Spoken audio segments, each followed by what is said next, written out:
Jana Kenya ilikuwa inacheza na Senegal. Na of course Kenya walipiwa mabao 8 kwa nunge na Senegal. Mabao yote yalikuwa ya halali. Hatuwezi kuwa tunasema ya kwamba tuliibiwa.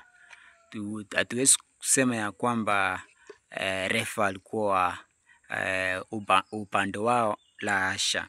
Kila ambacho naweza sema ya kwamba mechi ilikuwa sawa, nilishuhudia mechi yenyewe moja kwa moja mbashara, lakini Kenya bado tuko mbali sana.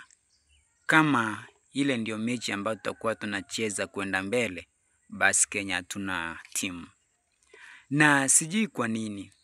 Kuna kabla ya game yenyewe kuanza, wakati kulikuwa na uchaguzi wa wachezaji kutoka timu mbalimbali za Kenya, niliona mafans, mashabiki wa Gor Kogalo wakijipigia upato sana eti wametoa players 7. Nadhani ya kwamba walikuwa 7 players from Gor ambao walijumuika katika timu ya taifa. Mara nyingi huwa nashangaa usawa katika uchaguzi wa players.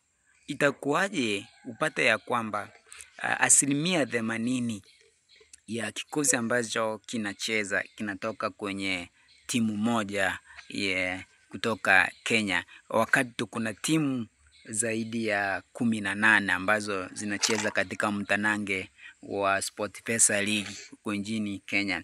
Lakini inasemekana ya kwamba uchaguzi haukuwa mzuri. Kuna players wengi wameachwa nje, players ambao wako na tajriba nzuri, ambao hata kama wangeshindwa jana basi hawangepiwa mabao mengi kama yale ambayo ile timu ya Kenya imepiwa jana. Sijui kama ni maandalizi mabaya, sijui kama ni kutokuwa na coach ambaye